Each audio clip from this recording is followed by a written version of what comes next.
Las Vegas est sans conteste la capitale mondiale du jeu. Autrefois, elle a permis à la FIA de s'enrichir. Les passages souterrains permettaient de faire disparaître les profits des casinos. Aujourd'hui, d'énormes sociétés dépensent des milliards pour créer des spectacles grandioses. Las Vegas, gare à toi! C'est du délire! Il a fallu des sommes colossales pour bâtir cette oasis, et chacun veut sa part du gâteau. C'est énorme. On est dans les entrailles du barrage. Si vous êtes claustrophobe, vous ne tenez pas 2 secondes. Nous plongeons dans le secret des villes pour découvrir la ville du péché.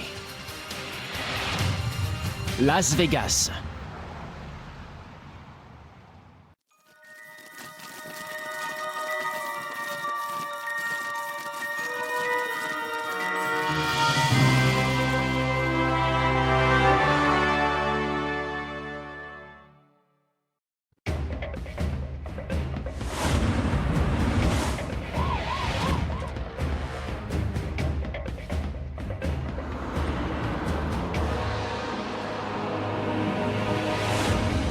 Bonjour, je suis à Las Vegas, dans le Nevada, la ville qu'on surnomme Sin City. Ici, depuis près d'un siècle, on fait de l'argent en exploitant les principaux vices de l'Amérique. Et cette contrée désertique est devenue une métropole florissante. L'argent reste le moteur de cette cité emblématique du jeu. Des tunnels de contrebande creusés sous l'un des plus vieux casinos du Nevada, aux chambres fortes où reposent les espèces sonnantes et trébuchantes, en passant par des ouvrages d'art titanesques. Las Vegas a toujours fait les choses en grand, en surface et sous nos pieds. Las Vegas est situé au cœur du désert des Mojaves. En espagnol, son nom signifie « les vallées ». Car autrefois, il y avait là des prairies irriguées par des sources naturelles. Aujourd'hui, le verre de Vegas est plutôt celui des billets qu'on y échange. Ici, c'est le règne de la démesure. La ville abrite 15 des 20 plus grands hôtels du monde. Et tous les ans, les joueurs perdent 4,5 milliards d'euros dans ces casinos. Sous le clinquant glamour du Strip, sa principale artère, se trouve une véritable forteresse. Elle abrite la colossale fortune des casinos, leurs 5 milliards d'euros annuels.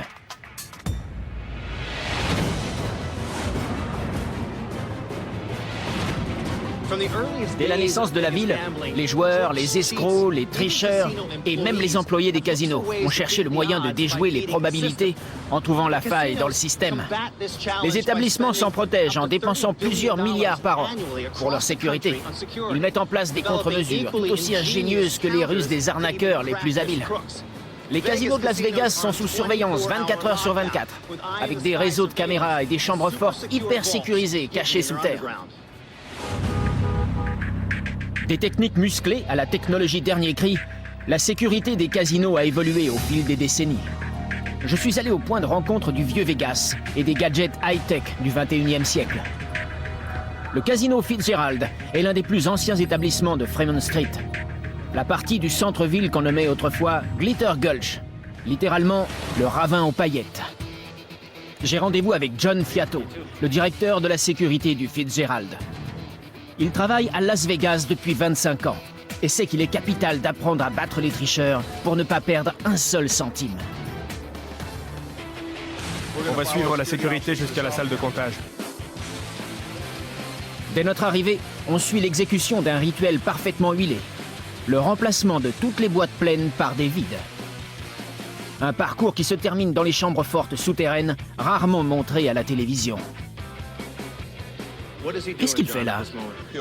Il insère la clé et libère le mécanisme à l'arrière du tiroir. Il peut ainsi retirer la boîte pleine. Il y a de l'argent là-dedans? Voilà. La journée a été bonne. Vous faites ça combien de fois par jour? 3 fois. Tout est prévu et minuté et l'agence de régulation des casinos connaît le planning de chaque établissement. Et qu'est-ce qui se passe si on manque l'un de ces ramassages? Quand quelque chose ne se passe pas comme prévu, leur radar se déclenche et ils cherchent à savoir pourquoi. Nous, on emploie le même raisonnement. Quand on entre dans un casino, c'est pour une raison précise. C'est comme une pièce de théâtre. Les gens viennent pour manger, boire ou jouer. Quand quelqu'un ne fait rien de tout cela, il ne joue pas son rôle dans ma pièce. Et je sais qu'il faut le surveiller. Pour garder ces millions à l'œil, il faut plusieurs niveaux de sécurité. exercer une surveillance constante et posséder des chambres fortes souterraines. On arrive.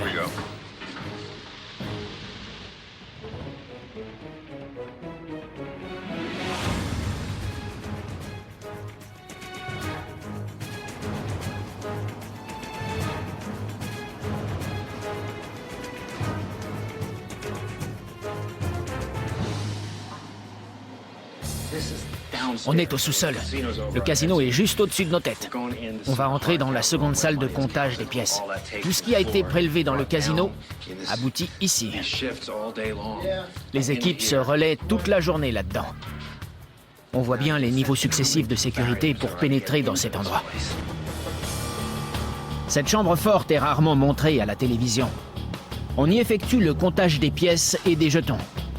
Le papier-monnaie, les billets sont comptés dans une autre salle. L'argent descend donc des salles de jeu par un ascenseur de service équipé d'un système de sécurité. Le nombre de points d'entrée et l'épaisseur exacte des murs et des plafonds sont un secret bien gardé. On est au cœur du système. Regardez-moi toutes ces pièces. Elles viennent des machines à sous. Les pièces passent sur le tapis roulant, tombent dans la trieuse, et ensuite... On va les diriger dans l'autre sens. Elles vont monter ce tapis roulant, tomber dans une machine qui va en faire des rouleaux. La machine crache les rouleaux. Ce sont les pièces de 25 cents qui ont été mises hier dans les machines à sous. Comptées par l'équipe du casino. Apportées ici, placées dans la trieuse, et au final, on obtient des rouleaux de 2 $. Et ils roulent vers la banque. Avant d'arriver à la banque, les pièces sont entreposées dans une salle où transite chaque jour la somme de 225 000 €. Il y a de quoi faire saliver tous les gangsters de la Terre. Je me trouve devant des piles d'argent. Il y a bien 75 000 € stockés ici. Et ce n'est que l'une de vos chambres fortes. Exact. Le centre de Las Vegas compte 13 grands casinos. Et il y en a 41 sur le Strip. Chacun d'eux collecte et entrepose tous les jours des millions d'euros dans des pièces protégées par des logiciels sophistiqués de reconnaissance faciale, des lasers et des équipes de sécurité entraînées par les forces spéciales. Tout cet argent exerce une attraction irrésistible sur les arnaqueurs, les voleurs, les tricheurs de tout poil. Des petits génies du MIT qui ont utilisé des modèles informatiques pour accroître leurs chances de gagner au blackjack, aux voleurs à la petite semaine qui attrapent de l'argent sur les tables et s'enfuient en courant. Il existe 1000 manières de flouer un casino. Qu'est-ce qui a changé à Las Vegas depuis l'époque de Bugsy Siegel pour ce qui est de la sécurité? Quand j'ai commencé dans le métier, il y a 25 ans, le rôle des agents de la sécurité se résumait à celui de videur. Aujourd'hui, on communique beaucoup entre nous. Je connais tous les directeurs des autres casinos parce qu'on se réunit tous les mois. On rencontre aussi des gens de la sûreté et même des forces spéciales israéliennes. On s'adapte constamment. Donc, si quelqu'un triche dans votre casino, très vite, les autres établissements vont être alertés. Voilà, quand quelque chose se passe ici, les 13 autres casinos le savent dans la demi-heure. Je quitte la salle de comptage et on me passe au détecteur pour vérifier que je n'emporte pas de pièces. Ils doivent faire autant attention à leurs employés, aux gens de l'intérieur qu'à leurs clients. Ce sont mes lunettes de soleil, c'est bon? Ce sont mes semelles d'acier. J'ai des chaussures de mec. C'est bon? C'est bon. Merci beaucoup. John est le chef de la sécurité de ce casino, mais il doit lui aussi passer au détecteur pour prouver qu'il ne vole pas dans la caisse. Mais la meilleure protection de ces salles souterraines vient des salles de jeu elles-mêmes. Ici, les dispositifs de surveillance ultra sophistiqués sont la norme. Depuis les logiciels de pistage implantés dans les jetons aux caméras de surveillance dernier cri. D'après certains experts, il y aurait plus de caméras par mètre carré à Las Vegas qu'il n'y en a dans aucun aéroport ou institution du pays, y compris à Washington. Toutes celles du Fitzgerald sont pilotées depuis une seule pièce, un centre nerveux caché dans les profondeurs du casino. Regardez tous ces écrans. Il y en a combien? Environ 60. Pour des raisons de sécurité, le visage des contrôleurs qui surveillent ces écrans ne peut être montré. Qu'est-ce qu'on a? Les tables de blackjack, le craps, des gros plans sur les jetons. On peut lire leurs inscriptions. Si on soupçonne l'un des joueurs de cette table de blackjack de tricher, comment on fait pour le surveiller? On regarde les cartes et les mains du croupier, et quand on s'est assuré que la distribution est régulière, on peut naviguer et observer le comportement de chaque joueur. Ils surveillent chaque centimètre carré de l'établissement, y compris ce qui se passe dans la salle de surveillance elle-même. C'est nous, là. Je suis filmé par cette caméra. On ne fait confiance à personne ici. À personne. On surveille tout le monde. En permanence. Tout à fait. On ne peut rien se permettre ici. On espère bien.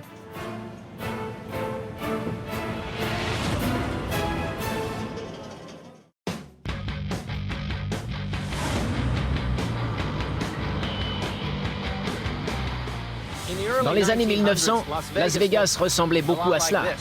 C'était une petite bourgade perdue au milieu du désert, qui a commencé à grandir avec l'arrivée du chemin de fer. Mais en 1927, la gare a fermé, et Las Vegas était sur le point de disparaître. Un an plus tard, le gouvernement a voté un projet de loi prévoyant le financement d'un ouvrage d'art gigantesque, à quelques encablures de la ville, le futur barrage Hoover.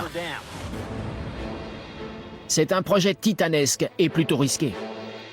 Il s'agit de construire au milieu du désert le plus grand barrage du monde, capable de retenir des milliards de mètres cubes d'eau.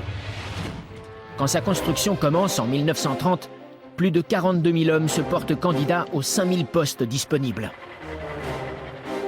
On est alors en pleine dépression, et le moindre emploi, si dangereux, difficile et isolé fût-il, est pris d'assaut.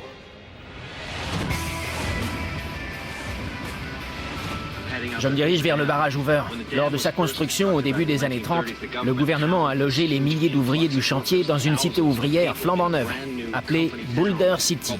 Mais la vente d'alcool y était interdite. Alors quand ces ouvriers avaient besoin de se détendre, ils devaient aller ailleurs. Et où allaient-ils? Dans une petite ville oasis appelée Las Vegas. Le barrage Hoover est situé à une cinquantaine de kilomètres au sud-est de Las Vegas, à la frontière entre le Nevada et l'Arizona. La construction de cette 8e merveille du monde a coûté 50 millions de dollars de l'époque, soit 450 millions d'euros actuels.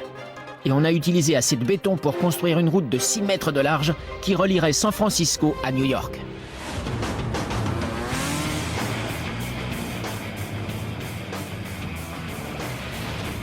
Ce barrage est vraiment spectaculaire. Regardez cette gigantesque voûte. Et à l'intérieur de ce mur de béton, vous voyez les petites fenêtres? Il y a tout un monde. Bill Bruninga, le responsable du barrage, va me guider à l'intérieur de cette structure gigantesque pour découvrir l'envers du décor. Un privilège qu'ont aussi eu les hommes qui l'ont construit, il y a 70 ans de cela. Quelle est la hauteur du barrage? Il fait 221 mètres de haut, du lit de la rivière au sommet. Le barrage Hoover exploite un fleuve puissant, le Colorado. Le barrage arrête sa source pour former le plus grand réservoir du monde, le lac Mead. Il produit ainsi de l'électricité pour la Californie, l'Arizona et le Nevada. Il y a des ascenseurs dans la structure? Oui, 2. Et ils nous permettent d'accéder à l'intérieur du barrage lui-même. Cet ascenseur parcourt 150 mètres en 1 minute.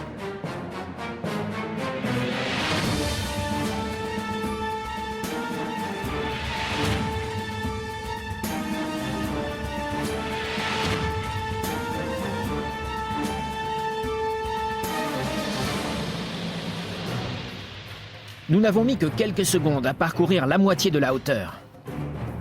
Mais en cas de panne d'électricité, on peut aussi emprunter les 4000 marches de l'escalier. Regardez-moi ça. C'est l'escalier qui conduit au sommet du barrage? Oui, Il est loin? à un peu plus de 60 mètres. Eh ben, Impressionnant, hein? Et regardez dans l'autre direction, vers le bas. c'est dingue. En gros, d'ici, on voit l'intérieur du barrage de haut en bas. Nous suivons les tunnels d'entretien conçus au départ pour surveiller l'état du barrage. Une simple fissure aurait pu engendrer une terrible catastrophe. Sans ce barrage, 25 millions de gens seraient privés d'eau. Il faut mettre nos casques. La sécurité avant tout. Les casques de chantier ont été inventés ici, pendant la construction du barrage. Les ouvriers mettaient 2 casquettes l'une sur l'autre et les trempaient dans le goudron pour se protéger la tête.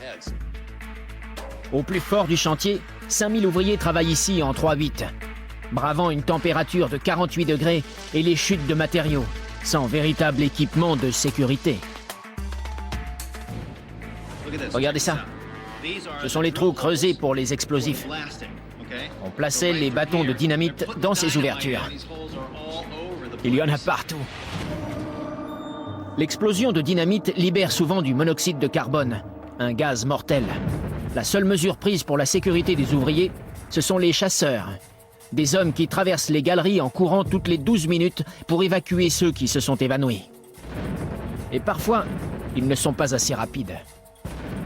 96 hommes sont morts en 5 ans dans la construction du barrage. Mais pendant la Grande Dépression, les candidats ne manquent pas. Les hommes sont prêts à tout pour un salaire décent. Les jours de congé, les ouvriers vont à Las Vegas. Le jeu, l'alcool et la prostitution y sont légaux. Peu à peu, la ville se forge une réputation de cité de tous les vices. Et tous les dangers et souffrances qu'ils endurent ont pour but de créer ceci, de l'électricité. Qu'est-ce que c'est? Oh la vache, les turbines! C'est ici qu'on produit l'électricité? C'est la centrale hydroélectrique de l'Arizona. Les 17 turbines du barrage sont réparties dans 2 ailes de 200 mètres de long, 9 en Arizona et 8 au Nevada. Elles génèrent en tout une production de 2000 mégawatts. Si le barrage ou les turbines venaient à s'arrêter, il y aurait des coupures de courant dans 3 États et toute l'économie du sud-ouest du pays en pâtirait. Le lac Mead est de ce côté, et nous sommes au cœur du barrage. C'est l'intérieur de ce qu'on voyait de là-haut. Ces turbines entraînent un générateur qui produit du courant électrique. Les bâtiments des turbines sont situés près de la base du barrage et reliés à la surface, 150 mètres plus haut, par 11 km de tunnels d'entretien. Mais il existe un niveau encore plus profond. La galerie de ruissellement. Une zone creuse qui permet de recueillir l'eau qui suinte de la roche et de la pomper pour la rejeter en aval. Pour des raisons de sécurité, je vais vous demander d'éteindre les caméras. Éteignez les caméras. La base du barrage est soumise à une pression intense. Elle est donc plus vulnérable aux accidents naturels et aux actes de malveillance. Voilà pourquoi l'accès en est interdit et sévèrement gardé. Bon, les visiteurs peuvent admirer une grande partie du barrage de l'extérieur. C'est un véritable monument national, c'est fabuleux. Un ouvrage d'art magnifique. Mais il y a aussi le ventre de la bête. Les mécanismes qui sont là-dessous. Entrée interdite. Et nous, on entre. Normalement, cette pièce est remplie d'eau. Elle recueille les eaux de ruissellement. Mais ils l'ont vidée pour nous la faire visiter. Regardez au-dessus de votre tête. C'est un phénomène de calcification. Le calcaire contenu dans l'eau se dépose sur les parois. Là, on sent vraiment qu'on est dans l'un des plus grands barrages du monde. Ça devient boueux, faites attention, c'est très glissant. Au niveau le plus inférieur du barrage, une pompe fonctionne en permanence pour évacuer les 6800 litres d'eau qui suintent des parois du canyon. On voit toute l'eau qui ruisselle le long de la roche et qui est recueillie en contrebas. On se sent vraiment tout petit ici. On se trouve sous des dizaines de mètres d'épaisseur de béton. De part et d'autre, on a les parois du canyon et là, derrière, le lac Mead. Et ces millions de litres d'eau. Et tout cela fait pression sur l'endroit où on se trouve, ici même. Si on est claustrophobe, on ne tient pas 2 secondes. 1 minute plus tard, nous pénétrons là où peu d'hommes ont mis les pieds. Le fond du barrage Hoover, sous ses 3 300 000 mètres cubes de béton. On est loin de la surface? On a plus de 210 mètres de béton au-dessus de nos têtes. Et là, des millions de litres d'eau. Oui, et on est à quelques mètres du soubassement rocheux. D'accord. Donc, on est au fond du barrage. Voilà. Pour commencer, les ingénieurs ont foré 4 tunnels de dérivation pour dévier les eaux du Colorado. Ils ont ensuite creusé les parois rocheuses du Black Canyon pendant 2 ans pour dégager l'espace nécessaire à la construction du barrage. On y a alors coulé 6 millions de tonnes de béton pour édifier le barrage lui-même. Pour s'assurer que le béton serait à la fois sec et résistant, les ingénieurs ont divisé la base en 230 blocs individuels. Ces blocs ont été élevés comme des colonnes et on a ensuite coulé du béton dans les interstices. Le barrage a été achevé en 1935. Les tunnels de dérivation ont alors été temporairement condamnés et le lac Mead a commencé à se remplir. Pour finir, ces tunnels ont été convertis en déversoirs, permettant de réguler le niveau du lac de barrage, un peu comme le trop-plein d'une baignoire. Nous avons pu visiter ces canaux d'écoulement situés 170 mètres sous le sommet du barrage. Nous allons faire une balade en bateau, en aval du barrage. C'est dingue. Il est énorme, ce tunnel. Et sombre avec ça.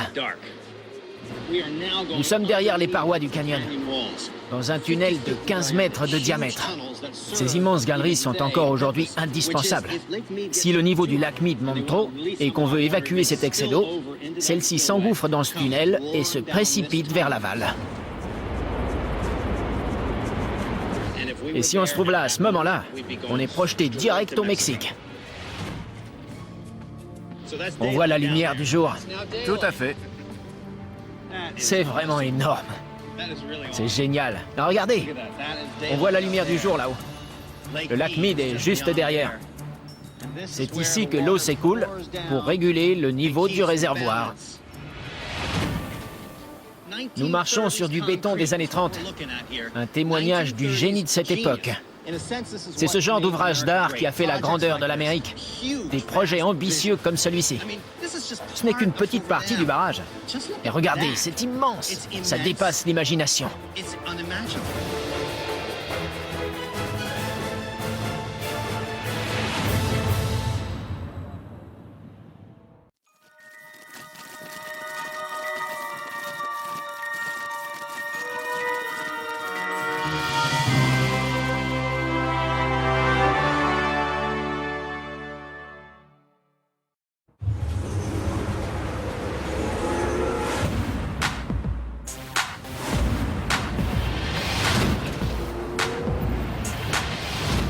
Las Vegas, c'est à la fois l'Ouest sauvage et une métropole où tout est possible.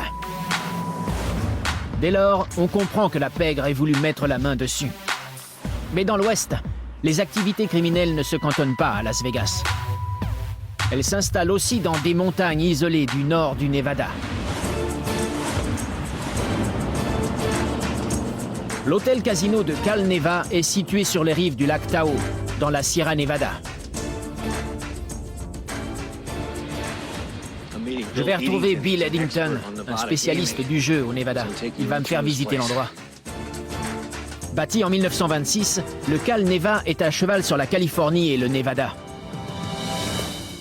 Autrefois, dans cette retraite au cœur de la forêt, la clientèle riche et célèbre de l'hôtel a pu s'adonner impunément au jeu, à l'alcool et à la prostitution.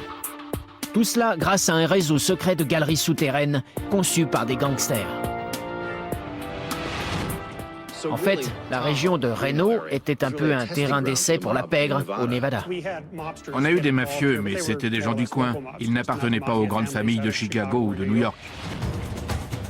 La salle de spectacle a accueilli bien des vedettes de l'époque. Mais il est possible que certains des plus terribles criminels d'Amérique en aient tiré les ficelles en coulisses, au nez et à la barbe des clients. L'endroit a été fréquenté par des mafieux, c'est un fait. Ils ne devaient pas être vus en public. Mais comme ils voulaient assister au spectacle, ils utilisaient le réseau de tunnels pour venir des chalets jusqu'à cet endroit. Et ensuite, ils pouvaient s'installer dans les combles. Une trappe donnant dans les souterrains permet aux mafieux recherchés par la police ou aux vedettes avides de tranquillité de s'éclipser. Ça permettait aussi d'évacuer les bénéfices du casino. On le transportait dans des sacs en papier. Avec tous ces passages souterrains, il n'était pas difficile de sortir l'argent d'ici. La situation frontalière du Cal Neva permet de faire transiter l'argent sale d'un État à l'autre. Et si la police fait une descente, il est facile de s'échapper. C'est là. Cet accès est interdit au public? Personne ne peut entrer. D'accord.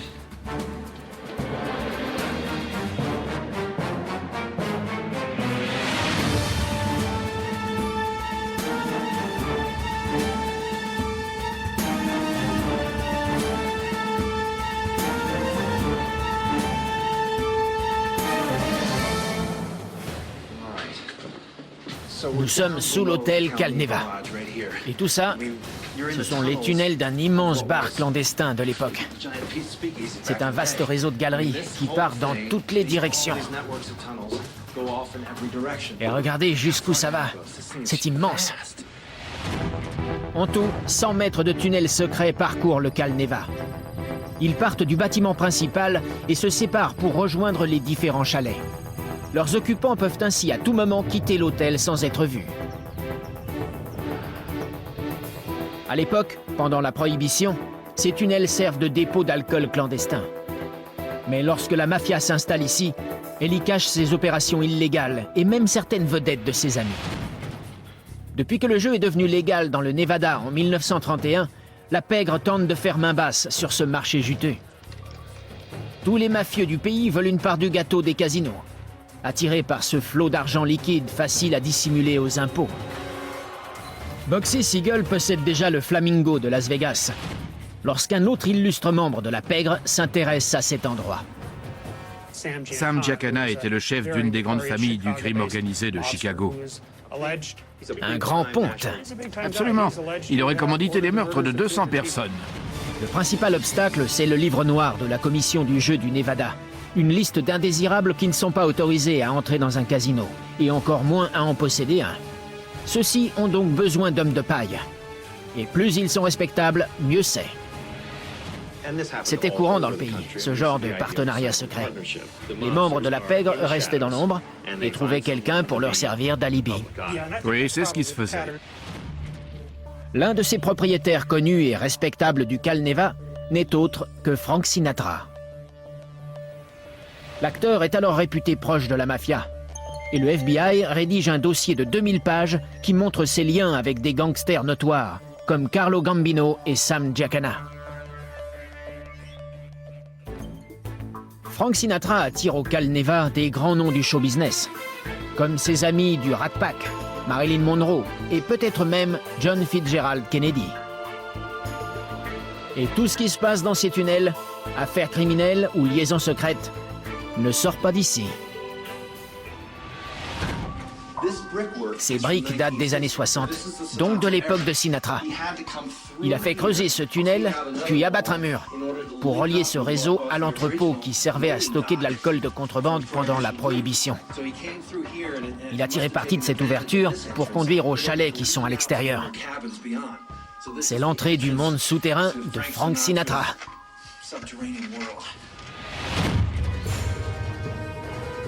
Mais la fête est brusquement interrompue en 1963. Sinatra se dispute avec le chef de la commission du jeu du Nevada. Et après quelques insultes et jurons bien sentis, le crooner perd l'autorisation de posséder un casino. La plupart des tunnels sont condamnés et la pègre est chassée du Calneva. Bientôt, elle devra aussi quitter Las Vegas.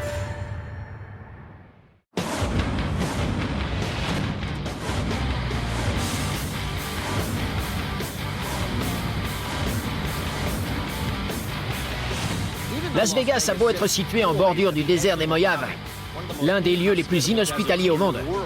Les inondations sont fréquentes et menacent constamment la ville. En moyenne, Las Vegas reçoit 10 cm de précipitations par an. Mais il arrive que des crues subites inondent les rues en quelques heures. Le Strip devient alors un véritable torrent qui se répand dans les casinos. Pour la ville, ces inondations ont un coût exorbitant. Mais elles continuent de croître. Et du fait du changement climatique, les futures inondations pourraient causer des dégâts catastrophiques. Las Vegas est située au fond d'une vallée en forme de cuvette. Quand des orages s'abattent sur la région, l'eau de pluie converge vers le fond de la vallée. Et la combinaison d'un sol dur et aride et de kilomètres de goudron l'empêche de s'écouler. J'ai rendez-vous avec Gail Fraser, spécialiste du contrôle des inondations. Il va nous montrer les structures massives que la ville construit pour se protéger de ces orages violents. On est entouré de chantiers de construction. Oui, les gens ici aiment se renouveler et faire toujours mieux. Et la ville continue de croître. Oui, la population double tous les 10 ans. Impressionnant. Il y avait 500 000 habitants quand je suis arrivé. L'agglomération compte aujourd'hui 2 millions d'habitants. La population a augmenté de 85% en 10 ans. Et tout le monde est en danger. On est en plein désert, mais l'eau menace la ville. On a vu des crues de 10 cm en 90 minutes, des canaux gonflés de 2 mètres en 7 minutes, des réservoirs dont le niveau a monté de 4 mètres en 14 minutes. Pour se débarrasser du problème, on construit de gigantesques tunnels souterrains, capables de recueillir et rediriger le flot. Voilà l'un de nos chantiers. Et ça, c'est... Ces boîtes? Ces boîtes de béton vont être enfouies sous terre. Voilà. Ces sections cyclopéennes mesurent 2,40 mètres sur 4,90 mètres. Leur forme rectangulaire permet à l'eau de circuler plus vite que dans des conduits circulaires, à des vitesses allant jusqu'à 50 km/h. Regardez ce monstre. Ce bloc va passer au-dessus de ma tête, et puis ils vont le déposer dans une tranchée, le futur réseau d'évacuation des eaux. C'est là-dedans qu'ils vont le placer. Il faut une grue géante comme celle-ci pour soulever des blocs aussi lourds. Et ce sont ces deux gars qui guident le mouvement. C'est fou. Mais pour bien saisir le gigantisme de ce chantier, il faut descendre dans le conduit. Harold Hoover, l'entrepreneur chargé du projet, me fait faire le tour du propriétaire. On voit ici cette couche de terre compacte et complètement étanche qui rend l'eau si dangereuse. Ces galeries vont donc garantir la sécurité de Las Vegas.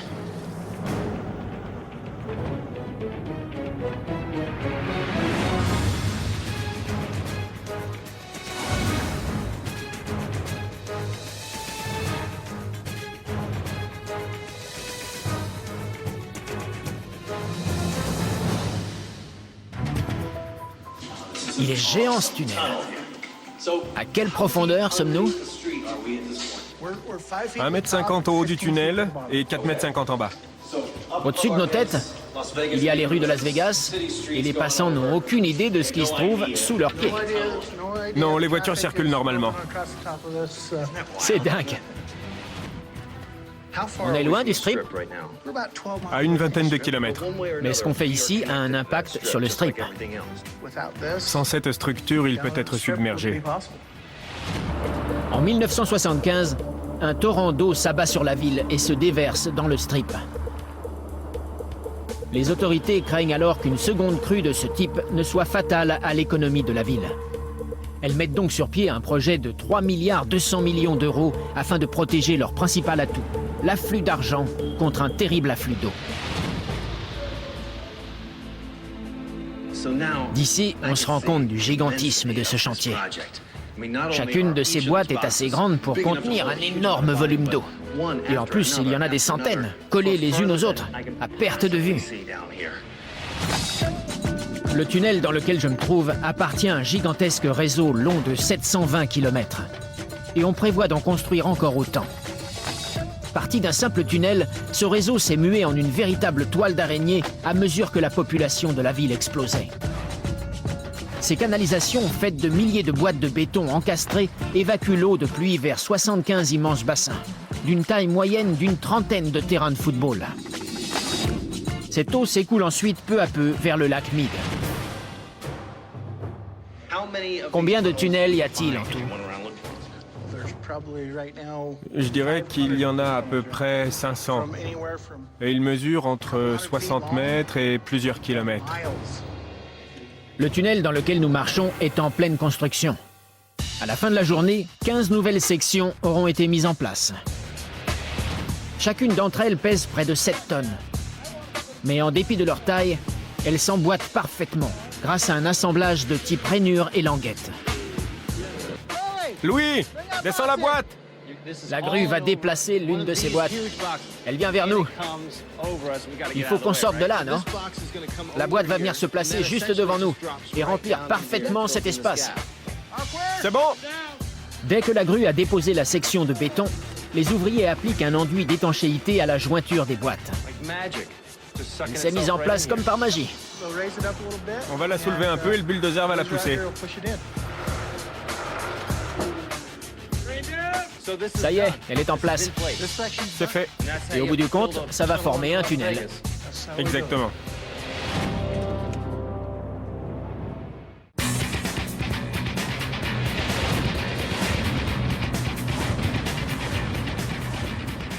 Voici le Bellagio, l'un des plus célèbres hôtels de Las Vegas et l'un de ses plus grands casinos. Il ratisse des millions de dollars tout au long de l'année. Mais ce qui attire le plus les gens, ce n'est pas le casino, c'est ceci. Quand le Bellagio commence le spectacle, ces fameuses fontaines peuvent projeter 4500 mètres cubes d'eau à 140 mètres dans les airs. Ce lac ne sert pas seulement à alimenter la ville en eau potable. Il a été conçu dans le but d'émerveiller les spectateurs qui viennent l'admirer par milliers. Le spectacle se passe ici, mais il est dirigé depuis une sombre caverne cachée dans les profondeurs de l'hôtel, loin sous la surface du lac.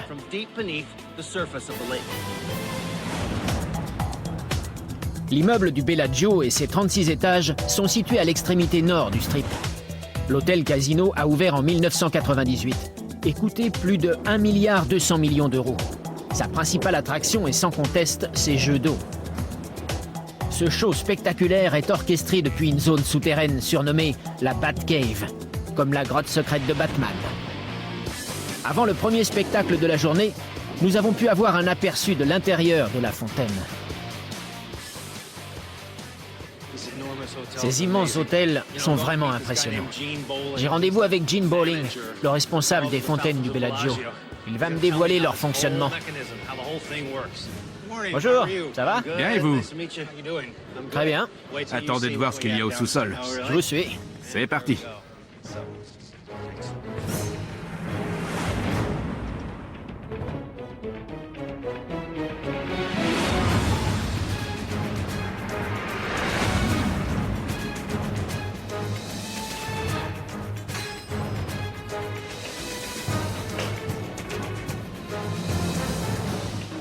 Voici la Batcave, les coulisses de la fontaine. Génial. Il y a même des canards. Eh oui, on a tout ce qu'il faut. Une équipe de 36 ingénieurs et plongeurs expérimentés travaille 24 heures sur 24, 365 jours par an, à la bonne marche de ce show aquatique de 30 millions d'euros. Ça, c'est notre super pompe. C'est l'un des éléments de notre spectacle. C'est ce qui produit ces jets d'eau qui jaillissent vers le ciel. Exactement. J'ai été invité à plonger dans le lac pour assister à l'entretien d'une super pompe. C'est déjà super de pouvoir visiter leurs installations. Mais aller sur place, dans le lac, pour voir les travaux de maintenance quotidien, c'est vraiment génial. On va approcher l'une des super pompes, ces énormes canons à eau qui envoient l'eau à 75 mètres de haut. Ces petits points, ce sont les emplacements des super pompes. On va aller y jeter un œil et vous pourrez même en tester une. Moi? Vous allez voir, elles sont vraiment super puissantes. Génial. On emmène celle-ci? Oui. Magnifique. Ok, c'est parti.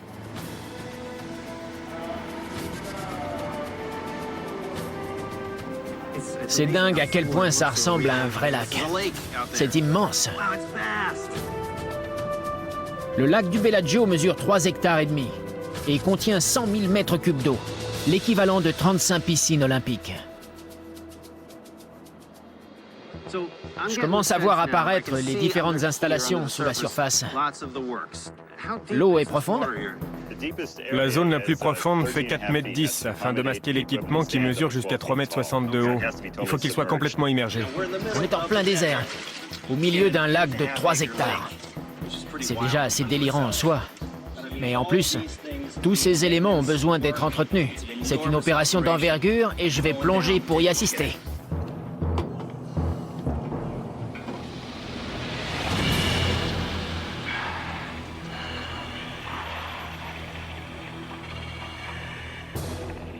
En fait, je suis la première personne extérieure de l'équipe à voir de près toutes ces installations. C'est vrai. On n'avait jamais autorisé personne à le faire. Ce qui me surprend le plus, c'est la quantité de structures métalliques nécessaires pour maintenir tout cet équipement en place. C'est à cause de la puissance des jets d'eau? Exactement. Ils sont aussi fixés au fond du lac, dans du ciment. Autrement, l'eau serait projetée dans tous les sens et on aspergerait tous les hôtels alentours. Les fontaines sont commandées par un système informatique ultra sophistiqué. Le lac possède plus de 4000 lampes sous-marines, coordonnées avec plus de 1000 bus fixes et 208 bus articulés qui créent l'effet des jets d'encens. 792 mini-pompes font jaillir l'eau à une trentaine de mètres et enfin les plus grosses, les 192 super-pompes envoient de gigantesques jets d'eau culminant à 140 mètres de hauteur. Je ne sais pas comment vous faites pour les mettre à la verticale. Je suis complètement désorienté. Voilà SCRI 41. Elles ont toutes un numéro et il faut trouver la bonne. On va continuer à avancer. La 36. On est arrivé à la 35. Charlie m'a autorisé à faire quelque chose qui est normalement réservé aux plongeurs d'élite du Bellagio. Faire fonctionner l'une de leurs super pompes sous-marines. Leur puissance est telle que la détonation pourrait me tuer si je me trouvais au mauvais endroit au mauvais moment. La super pompe est un tube rempli d'eau relié à un réservoir d'air. Ce dernier est muni d'un clapet contrôlé par magnétisme. Lorsqu'il s'ouvre, l'air s'engouffre dans le tube et chasse l'eau qui surgit alors avec une puissance phénoménale. Que va-t-il se passer quand je placerai cet aimant ici? Ça va déclencher le mécanisme du clapet et quand il s'ouvrira, il va libérer de l'air à une pression de 34 bars. Celui-ci sera propulsé dans la super pompe et fera jaillir l'eau à 140 mètres de hauteur, presque autant que la tour. Il faut que je m'attache? Non, ne vous inquiétez pas, restez comme ça. Bon, je le mets, je compte jusqu'à 4 et je l'enlève. Las Vegas, attention les yeux, c'est parti.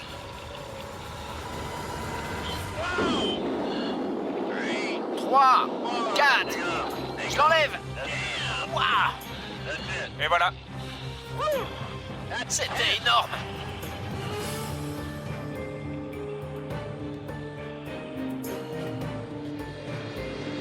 Vos impressions? C'était fantastique. Déclencher un mécanisme d'une telle puissance, c'est vraiment impressionnant. J'ai déclenché une charge phénoménale sous le lac du Bellagio. C'est pas rien, cette fontaine.